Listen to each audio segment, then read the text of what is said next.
Hi guys, welcome to my channel. Alright, so today's video is going to be my labor and delivery story. Yeah, you guys don't really know a lot about me, but my name is Sierra and I'm 19 years old and I have a 2-month-old beautiful baby girl named Isabella Marie Mays, and she was born on August 7th, 2016, and the same day as her dad. They share the same birthday, and they're both beautiful, strong Leos. Yeah.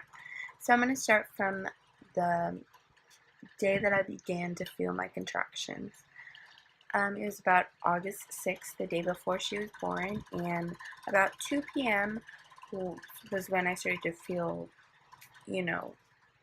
a little weird. My actual due date that my doctor gave me was August 1st, so I was actually 41 weeks pregnant with my baby girl, very ready to pop her out, get her out, wasn't really scared for, the labor and delivery, was really, ready just to go for it. So yeah, it's like about 2 p.m., starting to feel, something. If Bella wasn't born August 7th, and I was going to be induced on the 8th, and luckily she came out naturally, so I did not have to be induced. Yeah, so let's go back. It's Saturday, August 6th, about 2 p.m., and I feel, a little weird. I definitely thought my water broke. Wasn't my water, though. Hold on. She's sleeping, and then she moves, and it freaks me out, because I don't want her to wake up. Okay, so, I thought it was my mucus plug. It was like this weird, kind of gooey, kind of like my water breaking, like dripping out because it didn't stop all day. And it was a little bloody, so I had a little, like, bloody show, TMI. But yeah, so I had that, and, like, I, called my boyfriend, Hakeem, and I was like, oh my god, like, I don't know what this is. This could be, her coming. We're so excited. We've been waiting for her forever, it feels like. And, he's like, should I come home? And I'm like, no, like, I'm gonna call the lady, and when she says that we can come in, then you should. He's like, okay, so I call the lady, and she tells me, oh, just wait it out. She's like, don't worry, if you're not having contractions 5 minutes apart, you're most likely not, in labor yet. So I was like, oh, okay, I'll wait it out. I've been waiting, this long, might as well continue to wait. So I wait and I wait and I wait, and I actually, was doing things around the house, having these contractions. They were never exactly 5 minutes apart. Like, sometimes they'd be 4, sometimes they'd be 3 minutes. Those were, like, the crazy ones. Then I would have 1 5, but then it'd go back to 1 7-minute, contraction. So, like, it wasn't ever consistent, so I really didn't know if my contractions were ever 5 minutes really apart. So as the day goes on and on and on, it was like it was taking forever. I was doing things around the house, such as, like, mopping and, cleaning, because I was just, nesting and ready to have this girl, and wanted to kind of get my mind off of having these contractions. I even tried to go to sleep, couldn't do it. So I knew that, something was going on. Either I was gonna have her, sometime soon. Then Hakeem, he comes home from work and still feeling this pain. It's been 8-9 hours since I told him about the mucus plug, and he's been at work. And now I'm really feeling it, and Hakeem can see to my face that something is wrong. I'm feeling pain, but I don't want to say that I'm, in really, really bad pain, because if we get to the hospital and I'm only 2 centimeters, I'm gonna scream. So I, am kind of nervous to go to the doctors, which is bad, because women usually, right when they feel pain, they're like, oh no, she's coming, I'm gonna go to the doctors. But that wasn't me. I was not like that. I didn't want to go because I didn't want to be sent home. Nobody wants to be sent home driving all the way to the hospital. So what happens is Hakeem's like, no, I'm gonna take you to the hospital. We got our bags, everything. It's kind of like, was like a crazy experience because this is the first time we put the car seat in the car, like the strollers in the car, like my bags, her diaper bag I'm carrying, like all of it. Like I literally have it all. And it was just like a crazy feeling because like I never thought, this day would actually come. It felt like it was taking forever for her to come since I found out. And I'm like, sitting in this car, I'm not screaming. I've seen so many like videos and like in movies, you see like the woman like literally dying inside from these contractions, and that wasn't just, it wasn't like that for me. Like I literally just would breathe through them. I knew that it was going to be over, and just get ready to tackle the next one. That's literally what was my mind was set on. Until I got to the hospital, walking in there was, like, oh my god, they're going to send me home. I'm going to be such a wimp. Watch me only be 2 centimeters and I'm dying like this. Like, ugh, sad. But I get there and, like, the nurses, like, sit me on the table. They put you in, like, the first room where they, like, just check you to see how many centimeters you are. And I, like, changed my clothes and I'm, like, feeling it. And I'm sitting in that chair, like, oh my god, like, I don't know what's going to happen. I don't know. I don't know. So then the nurse checks me and she's like, wow, like, okay, are you ready to have this baby? And I'm like, what do you mean? And she's like, you're 6 centimeters. Like, are you ready, to have this baby? And I'm like, okay, yes. Like, I haven't been more ready. Like, I'm so happy that I, like, got this far. I would never imagine me to even get to 2 centimeters, and feeling it like that. So, yeah, I was chilling. I wasn't, like, screaming. It was hurting, yeah, of course, but wasn't, like, unbearable pain. So I get into the room where I'm going to deliver, Isabella, and I'm like, okay, like, I was planning on giving that epidural since, like, the beginning, because I knew, like, it's gonna be painful. And, like, I got the epidural, even though I could have gone without it, I got it, because I didn't know what the pushing was gonna feel like, and if the pushing, really, really hurt, I definitely would have regretted it, and probably wouldn't have been able to have her, because the pushing was really painful, even with the epidural. So about, like, 20 minutes later, it's, like, midnight when Hakeem gets home. Did I tell you guys that? I don't think I did. But Hakeem got off of work at, like, 11, and it's, like, midnight when he got home. And it's his birthday, so, like, I was like, oh, happy birthday, like, I'm dying, having contractions, about to have your baby, but happy birthday. So it's, like, midnight. We get to the hospital, it's, like, 1, get checked in, everything's, like, 2, and then I call my mom, which was, like, really crazy to me, because my mom was like, Sierra, if you feel any pain, call me right away. That didn't happen. Like, the, like, moment that I was going in, I wasn't even thinking about calling my mom until I knew for sure she should come down here and, be here for the birth of her grandchild. So then we called her, and, my parents were going crazy because I'm about to have my baby. And, yeah, everybody's just been waiting for her to come, so, this was an exciting feeling. So it's like 3 in the morning, can't sleep, knew I wasn't going to be able to sleep. Are you joking me? I'm about to have this baby. I'm, like, in labor. I can't sleep. No.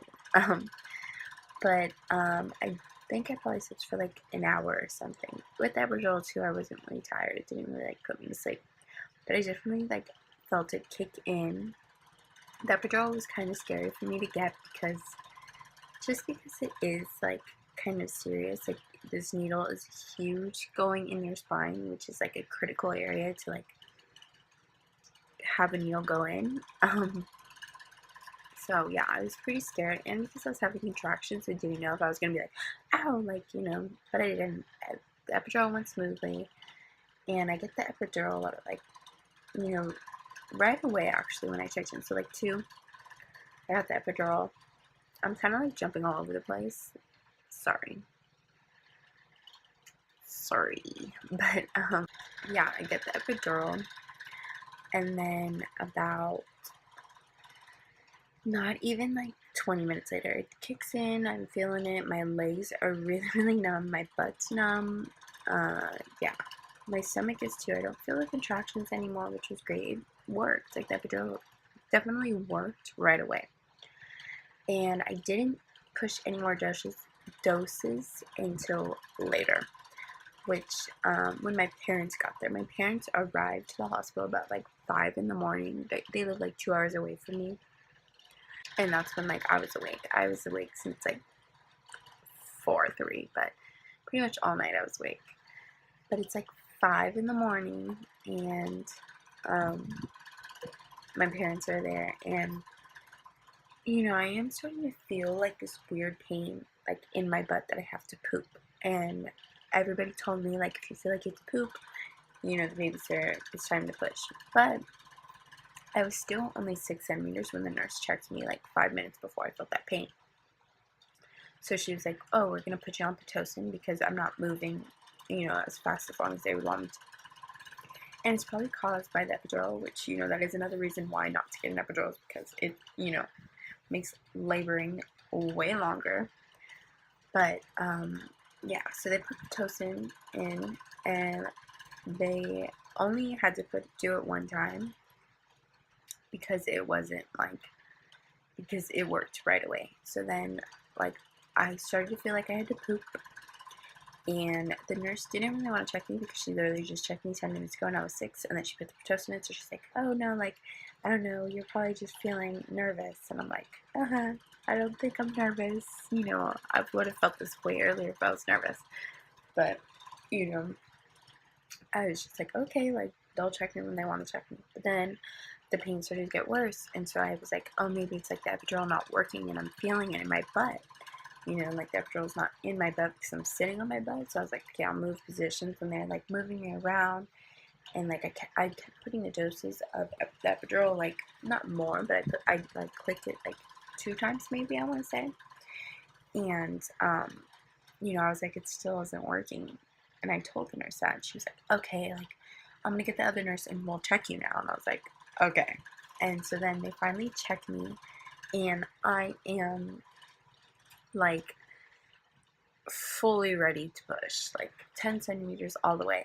By the way, I didn't say this. My water did not break the entire time until she came out. Literally, while she was coming out, my water was breaking, which is a weird feeling because I definitely felt squirting coming out of me while she was coming out, and it was weird.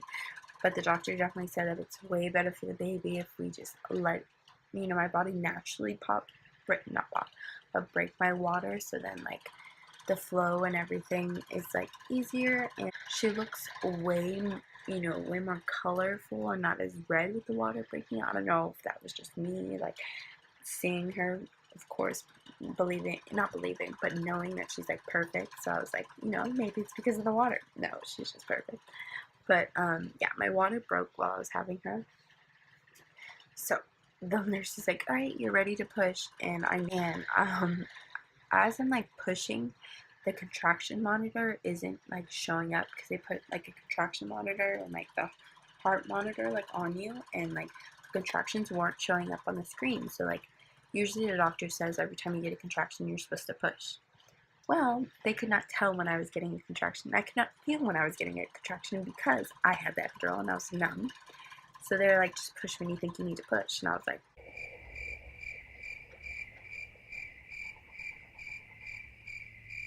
how am I supposed to know that? And I was like, okay, well, I'm just going to push, when I'm feeling this pain that I'm feeling.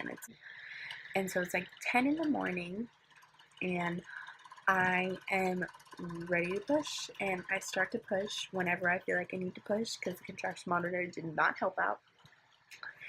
And I pushed for an hour. So 10:46 she was born.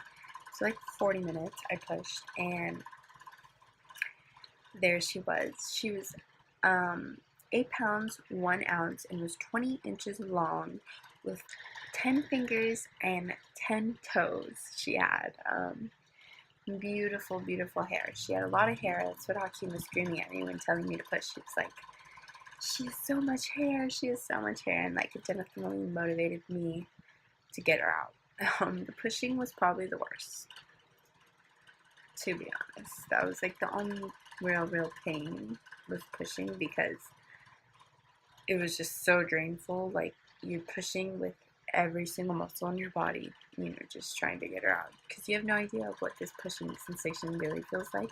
So you're just like, I'm gonna push everything I have. And that's what I did, and that's how I brought my baby girl into this world at 10:46 a.m. Her name is Isabella Marie Mays, and Isabella is spelled Izabella. And she is amazing. Amazing. I wish I could, express how much love I have for my baby girl. Like, she is my best friend now, and I know that because I am a young mom, we are going to be really close, and I'm going to understand her. And I have such great parents that literally taught me everything, and I want to be just like them. But of course, because I'm young, it's going to be different. But I know that she's going to be my best friend. I'm going to get through this, and I'm going to get through it just like how I got through this labor and delivery. Yeah. So in the end, I gained a beautiful little human of mine, and my boyfriend's Hakeem. We love her so much with all of our heart. She's my world, my everything, and I just wanted to share you guys my experience, my labor delivery, and we'll hope to show you and talk to you guys about more videos. If you have any recommendations, I would love your feedback and recommendations for new videos. I'm going to show you guys now a couple clips of my beautiful baby girl, and pictures from the doctor's office and the labor and the delivery and whatever. And I hope you guys subscribe and thumbs up this video and like it and whatever. Just wanted to tell you guys my labor and delivery video, because I watched so many when I was pregnant that I had to give you girls some info. Okay?